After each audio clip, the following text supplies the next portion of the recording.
कितने दिन संसार में रहना है सज्जनों। और अचानक यहाँ दुनिया से जाना पड़ेगा। कोई आज गया, कोई कल गया, कोई जावन हार तैयार खड़ा, और नहीं कायम कोई मुकाम यहाँ चिरकाल से। ये ही रिवाज रही, ये यहाँ की रीति है, यहाँ का सिस्टम, यहाँ तरीका है। आया है सो जाएगा राजा रंग फकीर, यहाँ से भाई जाना पड़ेगा। इसलिए किसी से बैर न करो, अपने अपने घरों में आप लोग प्रेम से रहो। सज्जनों, आप लोग यहाँ प्रायः गृहस्थ बैठे हो, अपने अपने घरों में प्रेम से रहो। कितने दिन संसार में रहना है। और जिस घर में प्रेम होता है ना, भाई भाई में प्रेम है, देवरानी जिठानी में प्रेम है, सास बहू में प्रेम है, उस घर में लक्ष्मी का वास होता है। और एक बात कह दूं, जिस घर में रोज लड़ाई, रोज झगड़ा, रोज विवाद, रोज संघर्ष, याद रखना उस घर से लक्ष्मी स्थान छोड़ करके चली जाती है। जिस घर में रोज कलह होगी, उस घर में लक्ष्मी का वास संभव नहीं है। इसलिए अपने अपने घरों में प्रेम से रहो, और यहाँ संसार में भी प्रेम से रहो, किसी से बैर न करो। मेरे कहने का आशय ये है कि सब भगवान ही है, तो किससे बैर करोगे, किससे झगड़ा करोगे। परमात्मा के सिवाय कुछ भी नहीं है, भगवान के सिवाय सज्जनों कुछ भी नहीं है। एक संत थे, ध्यान देना, और वो जा रहे थे कहीं, और मार्ग में क्या हुआ कि उनको लघुशंका लगी। और जब लघुशंका लगी तो वो एक खेत में और बैठ करके लघुशंका करने लगे। तो खेत का जो मालिक था उसने विचार किया कि यही चोर है, और ये रोज मतीरा चुरा के ले जाता, यानी तरबूज यही चुरा के ले जाता है। अब वो आया पीछे से, हाथ में लाठी लिए था, और माताओं बहनों संत के सिर पर लाठी का प्रहार कर दिया। और जैसे लाठी का प्रहार किया, संत तो गिर गए, रक्त बहने लगा। अब वो दौड़ करके आए, जब संत को देखा तो बड़ा दुख हुआ। मुंह से निकला कि महाराज, मैंने चोर समझ करके आपके ऊपर लाठी का प्रहार कर दिया, महाराज बड़ी गलती हो गई। तो संत ने कहा, भाई तूने मुझे तो मारा नहीं, चोर को मारा है। उसने कहा, महाराज मैं अब क्या करूं। तो संत ने कहा, भाई जो तेरी मर्जी हो कर। अब वो बैलगाड़ी लेकर के आया और संत को उसी में लिटा लिया, और इसके बाद अस्पताल ले गया, उपचार कराया। और आर्यन तिवारी संत अपने वार्ड में अपने बेड में लेटे हुए थे, और उस व्यक्ति ने क्या किया, एक गिलास गरम गरम दूध भेजा संत के पीने के लिए। तो एक व्यक्ति लेकर गया और जाकर के बोला कि महाराज लो दूध पी लो। और जैसे कहा दूध पी लो, तो संत ने कहा, तू बड़ा बहुरूपिया, पहले लाठी मारता, अब दूध पिलाने आया। उसने कहा, महाराज मैंने लाठी नहीं मारी। बाबा जी ने कहा कि मैं तुझे भली बात जानता हूँ, तू बड़ा बहुरूपिया है, पहले लाठी मारी, अब दूध पिलाने आया है। अब बाबा जी तो वासुदेव सर्वम की बात कर रहे हैं, और उसने सोचा कि बाबा जी हमें फंसा देंगे, जेल जाना पड़ेगा। उसने कहा, महाराज मैंने लाठी नहीं मारी है। संत ने कहा, तेरे सिवाय कौन आएगा, कैसे आएगा, कहाँ से आएगा और क्यों आएगा, तू ही था। और संत के मुंह से निकला कि देख, मैं दूध तो पी लूंगा, लेकिन था तो ही। तो सज्जनों में निवेदन ये कर रहा था, संत ने कहा कि मैं दूध तो पी लूंगा, लेकिन था तो ही। तो जो महापुरुष हुए हैं सज्जनों, वो हर रूप में परमात्मा को ही देखते हैं कि भगवान के सिवाय कुछ भी नहीं।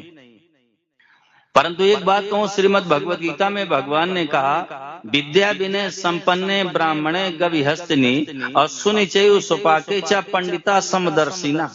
भगवान ने कहा, दर्शन करो कि हर रूप में मेरे भगवान, मेरे ठाकुर जी हैं। वर्तिना नहीं कहा कि बर्ताव करने लग जाओ।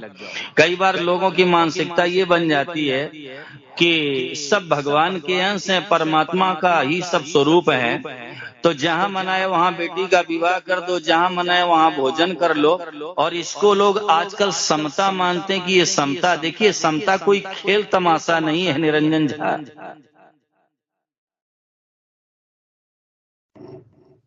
समता कोई खेल तमाशा नहीं माताओं बहनों, समता भगवान का स्वरूप है।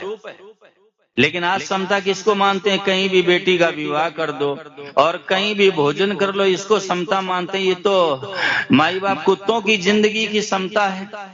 जैसे कुत्ता है ना, वो हरजन की रसोई में जाएगा तो सीधे जाके खड़ा हो जाएगा, और आर्यन तिवारी जरा बताना पांडे जी की रसोई में जाएगा तो क्या पांव धो के जाएगा? वो तो वहां भी वैसे जाके खड़ा हो जाएगा।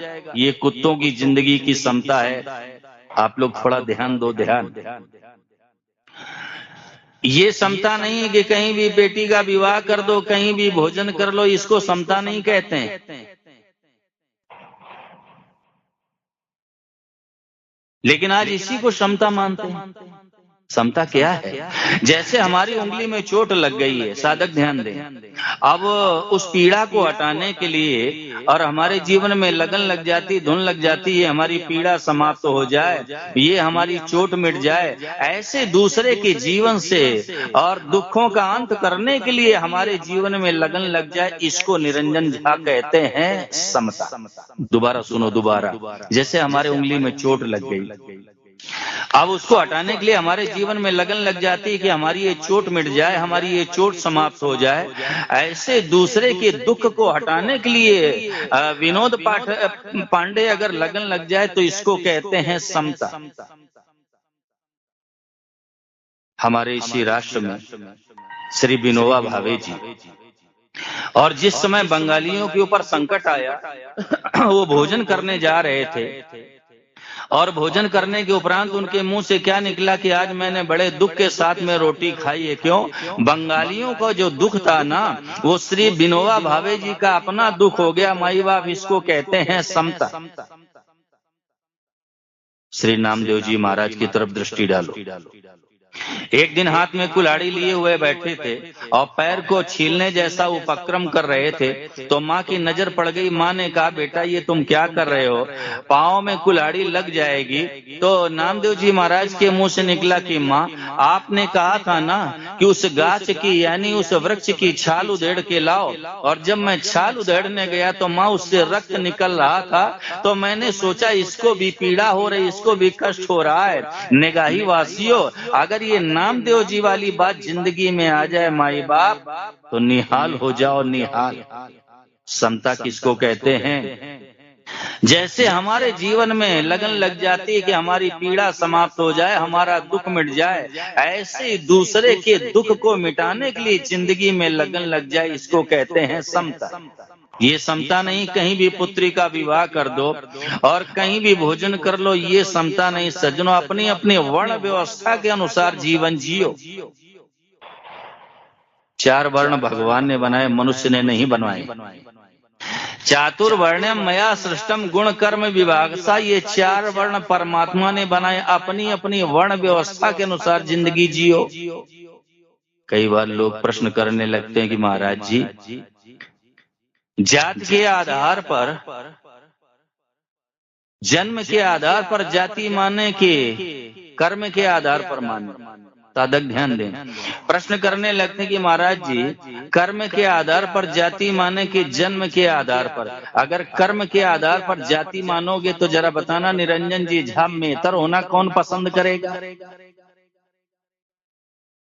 आप लोगों ने ध्यान दिया कि नहीं दिया? दोबारा मैं निवेदन कर रहा हूं।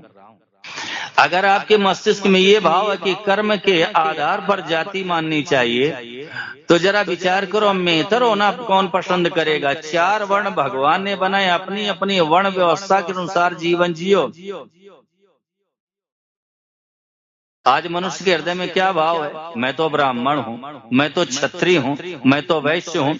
महापुरुषों ने कहा, नीच नीच सब तर गए, राम भजन लौलीन, और जाति के अभिमान में डूबे सभी कुलीन। परमात्मा की प्राप्ति के मार्ग में सभी समान है सज्जनों, कोई छोटा बड़ा नहीं है, लेकिन व्यवहार जगत में अपनी अपनी वर्ण व्यवस्था के अनुसार जीवन जियो। अगर आप ये मानते हो कि सब भगवान के अंश है, सब परमात्मा के अंश हैं, तो आप गौ माता का मधुर दूध पीते तो कभी कभी कुतिया का भी पी, वो भी तो भगवान की अंश है।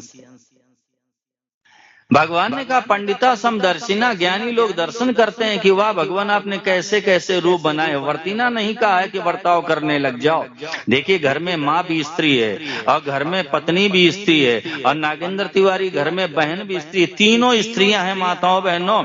लेकिन आप लोग जरा विचार करो, जो व्यवहार हम पत्नी के साथ करते हैं बहन के साथ करेंगे क्या? अगर करोगे तो महाराज प्रलय हो जाएगी, प्रलय। तीनों स्त्रियां हैं तीनों। लेकिन जो व्यवहार आप पत्नी के साथ करते हो बहन के साथ करोगे क्या? अगर बहन के साथ करोगे तो महाराज अनर्थ हो जाएगा। तो भगवान ने कहा पंडिता सम दर्शिना, दर्शन करो, वाह भगवान आपने कैसे कैसे रूप बनाए। ऐसे देख देख करके माई बाप मस्त होते रहो, प्रसन्न होते रहो। परमात्मा की प्राप्ति के मार्ग में कोई छोटा बड़ा नहीं। एक बार ब्रह्मलीन सदैव श्री हनुमान प्रसाद जी पोद्दार से किसी ने प्रश्न किया कि महाराज जरा ये बताओ, इस जन्म में कोई हरिजन ब्राह्मण हो सकता है क्या? तो उन्होंने बड़ा सुंदर जवाब दिया। उन्होंने कहा देखो, इस जन्म में कोई हरिजन ब्राह्मण तो नहीं हो सकता, लेकिन ब्राह्मण का भी पूजनीय हो सकता है। अगर वो परमात्मा की प्राप्ति कर ले तो ब्राह्मण का भी पूजनीय बन जाएगा माई बाप। लेकिन हृदय में क्या भाव है कि मैं तो ब्राह्मण हूं, मैं तो क्षत्रिय हूं, मैं तो वैश्य हूं। याद रखना, ये सारी मान्यताएं शरीर को लेकर के हैं सज्जनों, और शरीर असत है। असत का संग करके सत की प्राप्ति कैसे हो जाएगी? असत के त्याग से सत की प्राप्ति होती है। ये सारी मान्यताएं शरीर को लेकर के हैं। और शरीर क्या है साधक ध्यान दें, थोड़ी कड़वी बात है निरंजन झा, अगर सहन कर सको मैं बोलूं। ये शरीर क्या है? ये शरीर स्त्री और पुरुष का मूत है। आप लोग स्वयं विचार करो, ये शरीर क्या है? ये स्त्री और पुरुष का मूत है। अब आप लोग स्वयं चिंतन करो, भगवान भूत भावन आस्तु उसके चरणों में बैठ करके, कि जब हम मूत में बैठे हैं तो कल्याण कैसे हो जाएगा। अगर उसकी जगह ये मान लो कि मैं भगवान का हूं तो निहाल हो जाओ। अगर उसकी जगह ये स्वीकार कर लो कि मैं परमात्मा का हूं तो सज्जनों निहाल हो जाओ, निहाल। वास्तव में हम सब भगवान के हैं। ईश्वर अंश जीव अविनाशी, चेतन अमल सहज सुख राशि। चेतन अमल सहज सुख राशि। हम सब परमात्मा के अंश हैं, साक्षात भगवान के अंश हैं। आप लोग कभी ये भी तो विचार करो, हम कितने बड़े कुल के हैं, कितने बड़े खानदान के हैं, कितने बड़े घराने के हैं। हम साधारण नहीं माताओं बहनों, हम भगवान के हैं। आप लौकिक दृष्टि से भी विचार करो, किसी के घर का कोई व्यक्ति बड़े ओहदे पर होता है, बड़े रैंक पर होता है, बड़े पद पर होता है, घर वालों के अंदर गर्मी रहती है, हमारे घर का अमुक व्यक्ति इतने बड़े पद पर, इतने बड़े रैंक पर है। और आज सत्संग के प्रकाश में ये ज्ञात हो गया कि हम भगवान के आर्यन तिवारी कमरे का दरवाजा बंद करके नाचना चाहिए कि ओ हो, हम कितने बड़े कुल के, कितने बड़े खानदान, कितने बड़े घराने के। विनोद पांडे, हम भगवान के हैं। लेकिन हृदय में भाव क्या है? मैं स्त्री हूं, पुरुष हूं, ब्राह्मण क्षत्रिय वैश्य शूद्र हूं, ब्रह्मचारी गृहस्थ वानप्रस्थ सन्यासी हूं। मैं तो यहाँ निगाही का रहने वाला हूं। आप लोग जरा विचार करो, कितने दिन से स्त्री हो, पुरुष हो, ब्राह्मण क्षत्रिय वैश्य शूद्र हो, ब्रह्मचारी गृहस्थ वानप्रस्थ सन्यासी हो, निगाही के रहने वाले हो। माताओं बहनों, ये वेशभूषा है। स्त्री का शरीर मिल गया, पुरुष का शरीर मिल गया, ये वेशभूषा है। और संसार रंगमंच है, संसार स्टेज है, और इस रंगमंच पर अपना अपना पाठ करना, अपना अपना रोल करना, अपना अपना अभिनय करना है। परंतु विचार करो, प्रदीप मिश्रा, रोल सच्चा होता है क्या? पाठ सच्चा होता है क्या? रामलीला मंडल वाले कभी आए होंगे यहाँ। आप लोगों ने देखा होगा, जिस समय मेघनाद और लक्ष्मण आमने सामने होते हैं ना, आप कितना बढ़िया अभिनय करते हैं, इतना बढ़िया अभिनय करते हैं कि लोगों को मंत्र मुग्ध कर देते हैं। लोग पारितोषिक यानी इनाम देने लगते हैं। परंतु निरंजन जी, अगर पीछे श्रृंगार घर में चले जाओ और मेघनाद का हाथ पकड़ करके पूछो कि तुम मेघनाद हो क्या, तो यही जवाब देगा, भैया मैं तो पाठ कर रहा हूँ, मेरा सुरेश नाम है, चाहे पूछ के देख लेना।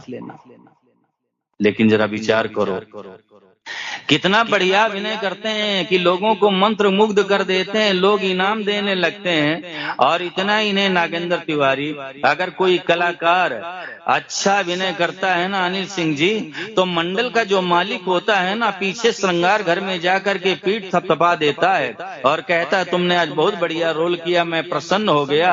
ऐसे ही माताओं बहनों, संसार के रंगमंच पर अगर हमने अपना बढ़िया रोल कर दिया, अपना बढ़िया पाठ कर दिया, तो हमारे मंदिर के मालिक परमात्मा है आर्यन तिवारी, वो प्रसन्न हो जाएंगे कि तुमने रोल बहुत बढ़िया किया। भगवान खुश हो जाएंगे कि तुमने रोल बहुत बढ़िया किया, अभिनय बहुत बढ़िया किया, परमात्मा प्रसन्न हो जाएंगे। निगाही वासियों, तो रोल मत बिगाड़ देना, अपना अभिनय मत बिगाड़ देना। जैसे भगवान ने आपको गृहस्थ का अभिनय करने का मौका दिया है, आप गृहस्थ का बढ़िया पाठ करो। हमें भगवान ने सन्यासी का अभिनय करने का मौका दिया है, तो नागेंद्र तिवारी हम सन्यासी का बढ़िया अभिनय करें।